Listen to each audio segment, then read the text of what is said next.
Good evening, Wyoming, and thank you for joining us. I'm Sloan Dickey. And I'm Stephanie Chavez. We begin here in Casper. 6 candidates for governor gathered at the Nicolason Museum today to speak with representatives from the tourism industry here in Wyoming. The candidates were asked solutions on diversifying Wyoming's economy and where the state government should be involved. Tonight, we're being joined by one of those candidates, Harriet Hageman. Thank you so much for being here with us tonight. Now, Harriet, a big subject of discussion recently has been the diversification of Wyoming's economy. That was a big subject of discussion today as well. As far as the government's position in that, where do you stand? What is the government's position? Well, I think that you have to talk about both economic diversification and development. And my position is on that you really don't grow the economy by growing government. So we need to look at some of the things that are important in terms of protecting and fighting for our industries. And I think one of the most important things that we can do in the state of Wyoming, and one of the most important things that the governor can do and the governor's office, is to make sure that we do not have state and federal regulations standing in the way of being able to diversify our economy. So I really do believe that economic diversification and development will come when we get government out of the way. And I think that that's one of the things that government needs to do, is we need to work to make sure that our private industry can thrive. And one of the another question at this forum was about NDOW and how to diversify the economy through something like that. Some people say it's picking winners and losers, while other people say, this is investing in the economy. Where do you stand on that? Well, I'm probably more with the former. I don't believe that it is the government's responsibility to pick winners and losers, and that's one of the concerns that I have about NDOW. On the other hand, all we have at this point with NDOW is a preliminary report. We will not get the final report about NDOW until August. So right now, we don't have any cost-benefit analysis that has been done.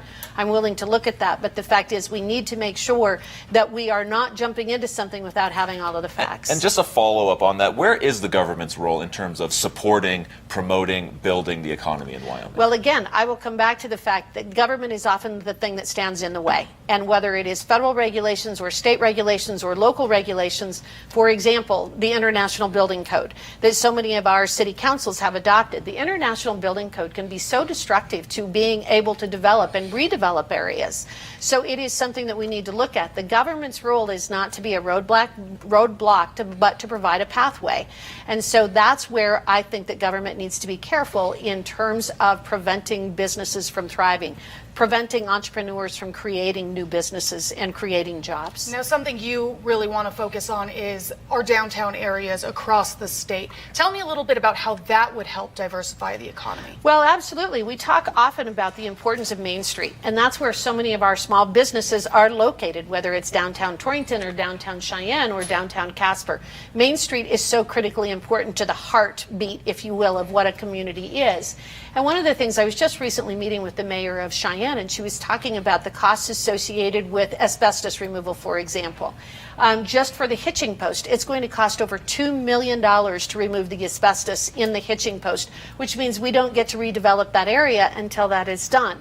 There are many buildings that are in downtown Cheyenne that are empty, and they're empty because of these requirements of what we have to meet. Now, obviously, we want to be safe. We want to make sure that we're not doing something that impacts people's health. But the reality is that asbestos removal is just one example of of the kinds of hindrances that we have to revitalizing our downtowns, building these, creating new businesses down there, and using these buildings in a way that really can revitalize these areas. Now, you have an event coming up tonight. If anyone should have any more questions for you, tell us a little bit about that as well. Absolutely. We are having a town hall meet and greet fundraiser.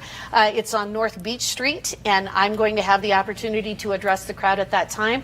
Typically with my town hall events, they will last anywhere from 2 to 4 hours if people are still there asking questions. And I'm willing to answer any questions that people want to ask, so they're more than welcome to come over and we can visit. All right, we're going to have to leave it there, but Harriet Hageman, thank you so much for joining us. Thank you for having me. It's good to be back. Well, for years, the equality state has found itself at the bottom of several studies comparing the wages of men and women performing in comparable jobs. Tonight, Governor Matt Mead calling attention to that gap with hopes of equality in pay. Wyoming touts itself as the equality state, as a place for firsts for women nationwide. But nearly a century since the first woman cast her vote in an election, and still inequality for women in the workforce. Wyoming has one of the worst gender wage gaps in the country, and studies show it only gets worse for women who also identify as a racial minority. Wyoming is at the bottom, and we have the largest gap at 69%. for the average woman. We also know, though, that African American women are paid, the gap is even wider, Latino women even wider. And on Tuesday evening during a work session, the Casper City Council reviewed the results of the recently conducted downtown Casper parking study. That study revealing the problem is not with how much parking is provided, but how that parking is being used. Not much of a surprise for business owners or council members. The results are in. $80,000 later, and the downtown parking study reveals exactly what business owners say they already knew. The results have shown that there's plenty of parking in downtown Casper. It's just not utilized properly. Kathy Edwards, the owner of Cadillac Cowgirl, says she's been located in downtown Casper for 3 years. And in those 3 years, she's learned one thing. The general public refuses to use the parking garage. Edwards says when she first moved into the building on Center Street, she purchased 40 parking validation stickers. 3 years later, she still hasn't run out. We've actually given out only 34 of these parking stickers. The Cadillac Cowgirl is only a block and a half away from the parking I garage. should count the steps sometime. So using her smartwatch, she did just that. Now, I've been driving around downtown Casper for a couple of minutes, and as of right now, I've had absolutely no luck finding a parking spot, at least not in the street. But then you drive through the parking garage on Center Street, and you realize there's plenty of parking. Casper City Councilman Sean Johnson explains there were multiple suggestions made, including the installation of parking meters. But he tells me he'd rather address employees using those parking spots for hours at a time. Employees using the parking spots on the street all day and maybe have them use the garage instead. I think that's where we should start. However, Kathy Edwards says parking meters on the streets would force employees to park elsewhere, and a free garage would encourage shoppers to park in the parking lot, only 248 steps away from her door. If this was metered, you wouldn't have people abusing it. And tonight, the Laramie County Sheriff's Department needs your help finding a suspect wanted for aggravated assault with a weapon.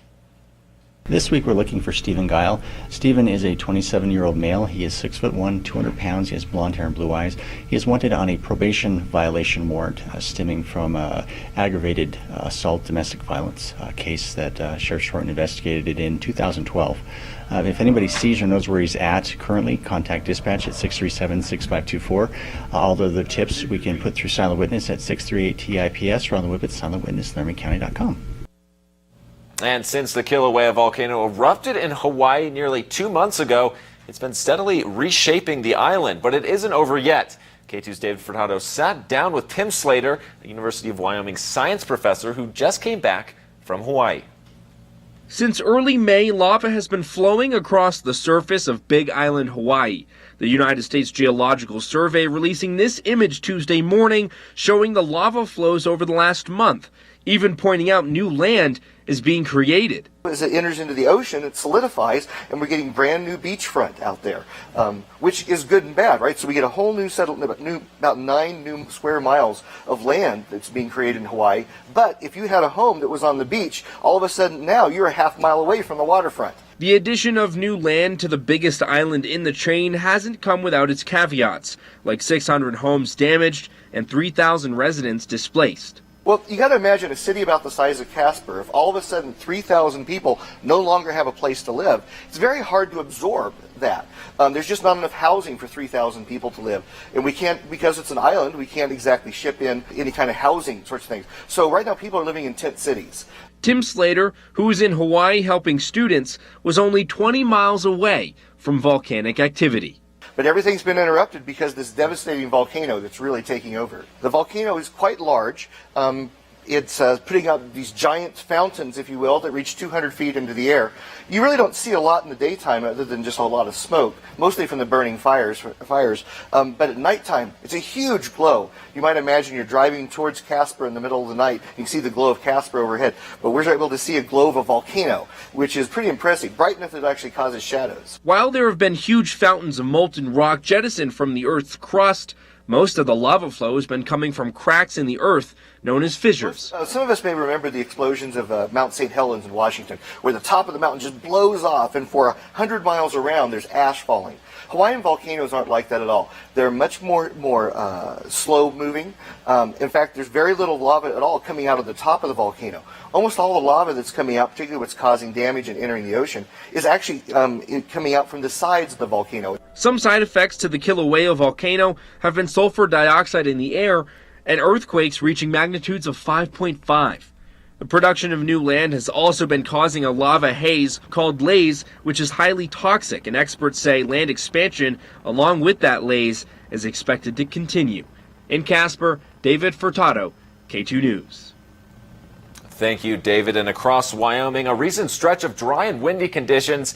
The Badger Creek fire has reignited in some places previously contained, according to a recent update. Reports show that smoke is again visible from Highway 230 and 10 as some hotspots reignite in the midst of drying. These fuel fires still rage at over 20,000 acres, but 103 fire rescue personnel have contained the fire to 97%.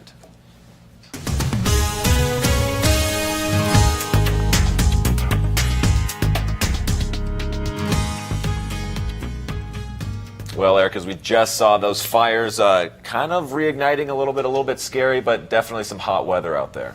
Yeah, Eric, I'm sure fire crews are having to work extra hard tonight because of this hot weather. We could probably be using some rain right about now. That's right. Now we have